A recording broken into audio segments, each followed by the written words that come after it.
आज हम इस वीडियो में अस्थि भंग संधि मोक्ष का निदान पढ़ेंगे। उसके आगे हम इसकी चिकित्सा भी देखेंगे। ठीक है। सबसे पहले हम लोग अस्थि भंग क्या होता है। प्रतन पीड़न प्रहर आक्षेपण, कहीं से भी गिर जाओ, कोई दबा दे, कोई प्रहार कर दे, कोई कहीं से उठा के फेंक दे, ये सारे कारण होते हैं। ठीक है। ब्याल मृग दसन प्रभृत अभिघात, कोई अभिघात हो जाए, कोई आपको जंगली जानवर डस ले। ठीक है। अनेक विधम अस्थिनाम भग्नम, ये सभी कोई भी फ्रैक्चर आपको बोन का फ्रैक्चर कब होगा, जब आप कहीं से गिर जाएंगे, कोई आप पे प्रहार कर देगा, कोई आक्षेपण हो जाएगा, या फिर आपको कोई जंगली जानवर तंग कर दे। ठीक है। अनेक विधम अस्थिना भग्नम, तो ये आपको अस्थि भग्न के और संधि मोचड़ के निदान ये रखे हैं। तो अस्थि भग्न एक वर्ड ये है। दूसरा है संधि मोक्ष, जब आपकी बोन खुद से टूट जाती है, जैसे ये बोन है हमारी, ये यहाँ से टूट जाए, यहाँ से टूट जाए, तो वो तो अस्थि भग्न है। जब दो बोन जुड़ी होती है, लाइक दैट इज कॉल्ड संधि। ठीक है। ये तो जब ये संधि टूट जाए, यहाँ से टूट जाए, तो ये संधि मोक्ष है। ठीक है। तो अस्थि भग्न, ये अस्थियां हमारी ज्यादा होती है, तो ये 12 टाइप्स के होते हैं, है ना। अस्थि भग्न कितने टाइप के होते हैं, 12 टाइप के होते हैं। और वहीं संधि मोक्ष, क्योंकि दो बोन्स मिलके बनते हैं, तो ये 6 टाइप का होता है। ये आपको एक होप, आपको एक आइडिया मिल गया होगा। ठीक है। तो भग्न के भेद, कांड भग्न एवं संधि मुक्त। ठीक है। तो कांड किसको बोला गया है, ये अस्थि को ही कांड बोला है। ये सुश्रुत जी की कारनामे है कि उन्होंने कांड बोला है इसको। कांड भग्न हुआ है और संधि को मुक्त बोला है। ये चीज आप इन वर्ड्स में कंफ्यूज ना हो, ये पीजी के पॉइंट ऑफ व्यू से ये चीज बहुत इंपॉर्टेंट है कि यहाँ पे मुक्त लिखा है और भंग लिखा है। भागवत जी का और जगह देखेंगे तो इसमें फर्क मिल जाएगा आपको, ये अलग दे रखा है उनका। फिलहाल हम लोग अभी सुश्रुत जी का देख रहे हैं। और माधव ने भी दो भेद किए हैं, एक है सब्रड़ संधि विश्लेष और एक अब्रड़। इन्होंने सब्रड़ और अब्रड़, ब्रड़ मतलब कि कोई भी घाव, ब्रड़ के साथ कि कोई घाव हुआ है तब संधि हटी है, और एक बिना घाव वाली। ठीक है।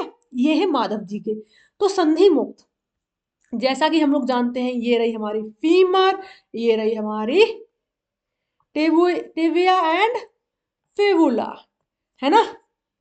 तो ये हमारी नी जॉइंट बन गया। ठीक है। ये हमारा बन गया नी जॉइंट, पटेल आ गई।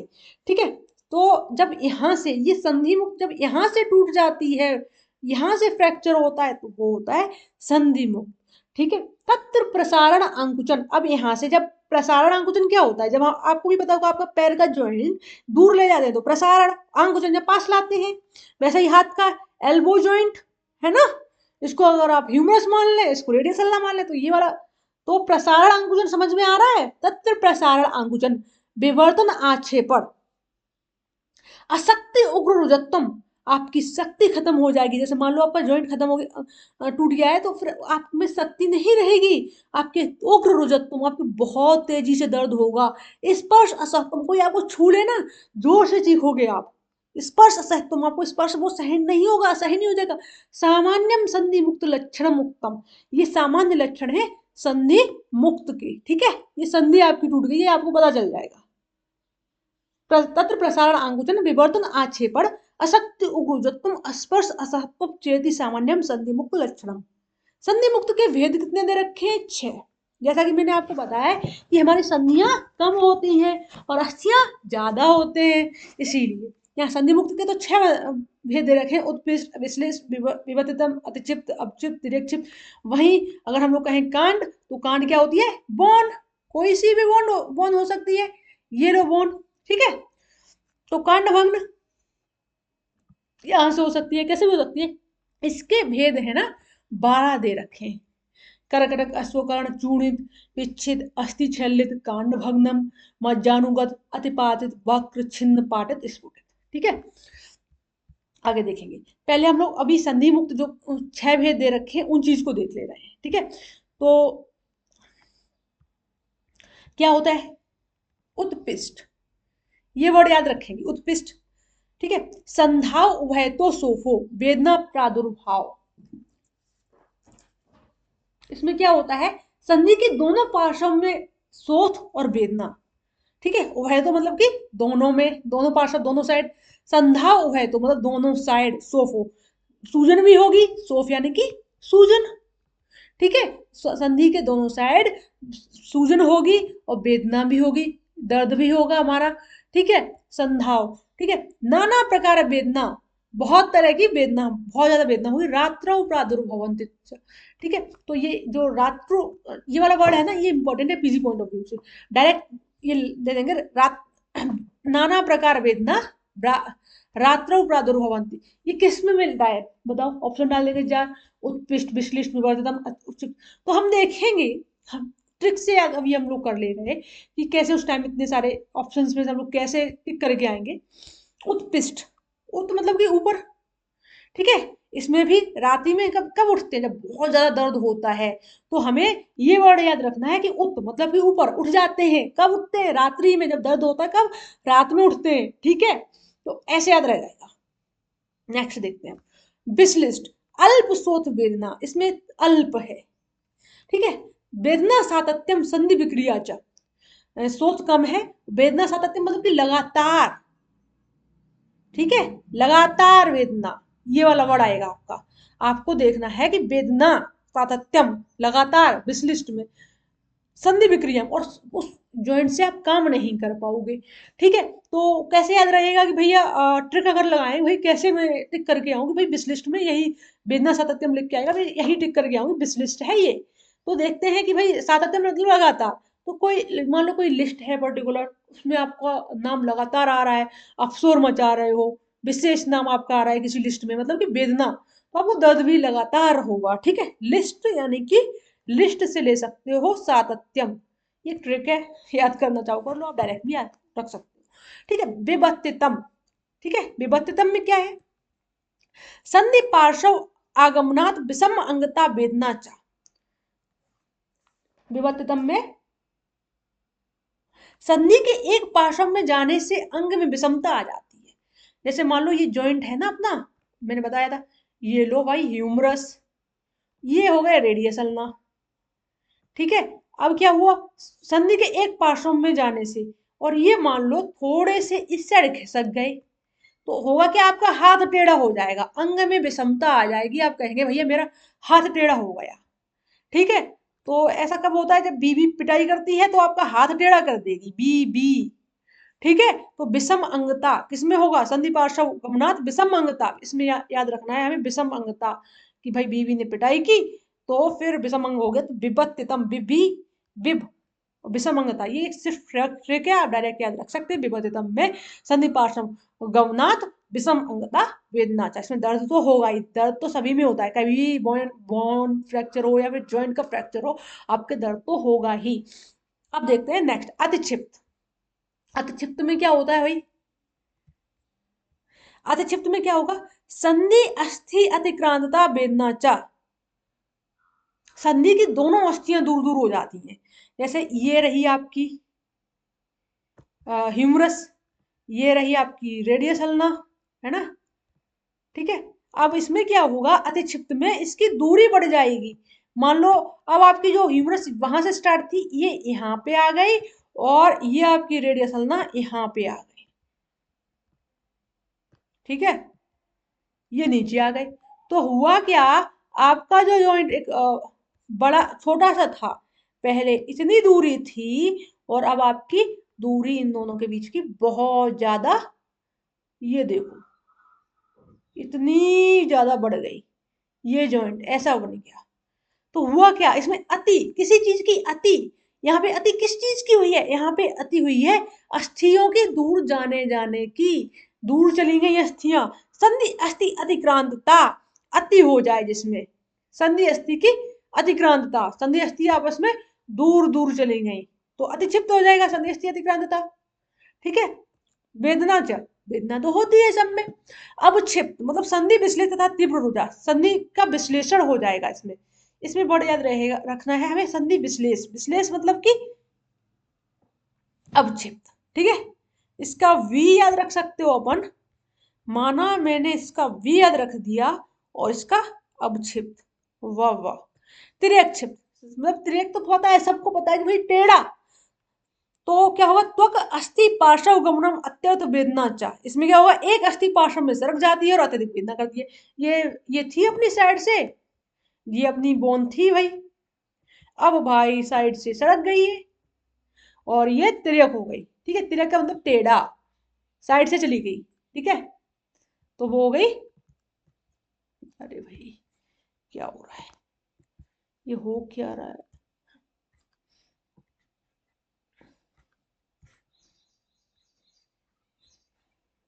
ठीक है, अब हम लोग आगे देखते हैं। ठीक है, तो आगे देखते हैं अब हम लोग कांड भग्न में, कांड मुक्ति। कांड क्या है, ये भी अस्थि ही है। कांड भग्न के लक्षण, सवत्व बाहुल्य, बहुत ज्यादा सूजन होगी, स्पंदन विवर्तन, उसमें स्पंदन होगा, स्पर्श असहिष्णुत्तम, उसे छुएंगे तो आपको सहन नहीं होगा। ठीक है, अब पीड्यमाने शब्द, उसको पीड़न करेंगे तो शब्द शब्द सुनाई देगा। अस्थिगता विविध वेदना प्रादुर्भाव, बहुत ज्यादा वेदना होगी, अलग अलग टाइप की। सर्वस्व स्थान सुनो सर्मलाम इति समाशद कांड भंगम लक्षण उत्तम, ये कांड भंग का श्लोक है, आप देखना, याद करना चाहो आपको रह जाए तो रख लेना। बाकी एक जो सबसे ज्यादा इंपॉर्टेंट वर्ड है वो है सवतु बाहुल्यम, ये वाला वर्ड याद रखना है आपको। और एक आपका विविध वेदना प्रादुर्भाव, कांड मुक्ति का ये लक्षण। और एक और है, एक स्पर्श असहिष्णुत्वम, ये तीनों वर्ड्स आप एग्जाम में लिख के आ सकते हो। आपको अगर मानो पूरा श्लोक याद नहीं होता है कांड भग्न के लक्षण का, तो आपको ये सवतु बाहुल्य, स्पर्श असहिष्णुत्वम और विविध वेदना प्रादुर्भाव, ये तीनों वर्ड आप लिख के आ सकते हो इसकी डेफिनेशन में, आपका मार्क्स इंक्रीज हो जाएगा। ठीक है, तो कांड भग्न के भेद देख लेते हैं अब हम लोग। सबसे पहले देखते हैं करकटक। करकटक में क्या होता है, समूढ़ उभय तो अस्थि मध्य भग्न ग्रंथि ग्रंथिर उल्लत करकटम, दोनों ओर उठा हुआ और मध्य में टूटा हुआ। इसमें क्या है, एक अस्थि का क्या होगा, दोनों साइड उठ जाएगी और मध्य में टूट जाएगी। ये वाला डायग्राम आप हो सके तो बना लो कि भाई करकट में क्या हो जाएगा, कीड़े जैसी डायग्राम बन रहा है। समूढ़ भय तो अस्थि मध्य भग्नम, अस्थि मध्य में टूटी है, कहाँ पे टूटी है अस्थि, अस्थि मध्य में टूट गई है, अस्थि भग्नम, अस्थि मध्य भग्नम, यहां से टूटी है।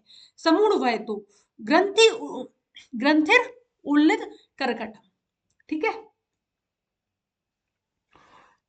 अस्तुकर्ण देखें, अस्तुकर्ण उद्गत अस्तुकर्ण, अस्तुकर्ण में क्या होता है, ये अस्तु यानी कि घोड़े के कानों की तरह ये उठा हुआ अस्थि जब प्रतीत होती है तो उसे अश्वकर्ण बोलते हैं।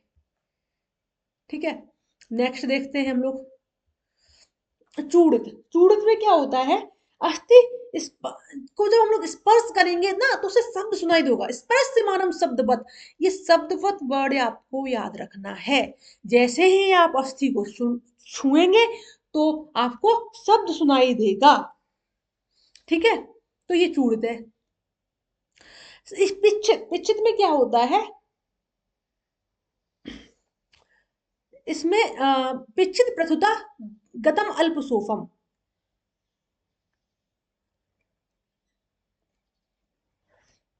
प्रथुत प्रथुत गत मन अल्प सोफम, इसमें अल्प सोफ होगा, मतलब कि सूजन तो आपको कम कम है, लेकिन पिच्छित प्रथुता मतलब कि ये जो है ना वो चौड़ी हो जाएगी, अस्थि चौड़ी हो जाएगी, पिच्छित प्रथुता। ठीक है, पिच्छित प्रथुता, प्रथुता वर्ड है ना ये प्रथुता। ठीक है, कांड अस्थि छल्लित में क्या होगा, अस्थि छल्लित में अस्थि एक तरफ नीची और दूसरी तरफ ऊंची। ठीक है, पार्श्वयो अस्थि हीन उद्गतम अस्थि उल्लितम भूमि। ठीक है, तो इसमें क्या है, अस्थि इस टाइप की हो जाएगी, ये मान लो अस्थि ऊपर उठी हुई है एक साइड और एक साइड नीची है, तो जब अस्थि एक साइड नीची एक साइड ऊंची ऐसी हो जाए ना, तो उसे हम बोलेंगे अस्थि छल्लित, छल्ले की तरह ऊंची नीची। कांड भग्न, कांड भग्न में क्या होता है, बेलते प्रकंपमानम कांड भग्नम, जैसे ही हम इसको हिलाएंगे तो वो कंपन करेगी, कांपेगी। तो ऐसा कब होता है कि भाई इसे याद कैसे रखें, बेले लोग होते हैं ना, बेलते, तो वो क्या करते हैं, वही लोग तो कांपते हैं। तो ये वर्ड आप याद रख सकते हैं, बेलते प्रकंपमानम, कांड भग्नम। ये कांड भग्न में जब कोई कांड करके आता है ना, तो वेले लोग कांड करते हैं और फिर उसके बाद वो कांपते हैं। कांड करके आओगे तो कांपोगे। तो गलती की है। मज्जानुगत, इसमें क्या होता है, अस्थि अवयव। मज्जानुगत में क्या होता है, अस्थि अवयव, अस्थि मध्य अनुप्रवेश मज्जानु, मज्जान उन्नति। इसमें क्या होता है, जैसे मान लो एक अस्थि ऐसी है छोटी वाली, एक आपकी अस्थि बड़ी सी है, ये लो, ठीक है। अब ये छोटी वाली इसके अंदर घुस जाएगी, ये मान लो ये छोटी वाली अस्थि इसमें घुस गई, और इस अस्थि से मज्जा निकल जाए बाहर, है ना, मज्जा बाहर निकल आए, खूब सारा मज्जा निकल आया इस अस्थि से। तो इसमें है अस्थि अवयव, अस्थि मध्य अनुप्रवेश्यम, अस्थि मध्य अनुप्रवेश्यम मतलब कि अस्थि ये इसमें प्रवेश कर गई, मज्जा उन्नति, और मज्जा बाहर आ गया, यहाँ से मज्जा बाहर आ गया, तो ये मज्जानुगत हो गया, ठीक है। अतिपातित, अस्थि निशेषतः छिन्नम अतिपातितम, इसमें क्या है, अतिपातित, पूरी अस्थि टूट जाए। जब आपकी पूरी की पूरी अस्थि है, जैसे ये है अस्थि, ये आपकी पूरी की पूरी अस्थि टूट जाए, अस्थि निशेष छिन्नम अतिपातितम, तो वो अतिपातित है, पूरी अस्थि टूट जाए, ठीक है। वक्र, वक्र में क्या होता है, अस्थि टेढ़ी हो जाए मगर टूटे ना। आमुग्ध, आमुग्धम विमुक्त अस्थि वक्रम, कि अस्थि टूट टेढ़ी तो हो जाए, ये मान लो अस्थि ऐसी टेढ़ी हो गई मगर ये अस्थि टूटेगी नहीं, वो वक्र है। वक्र यानी कि टेढ़ा हो गया मगर टूटेगा नहीं।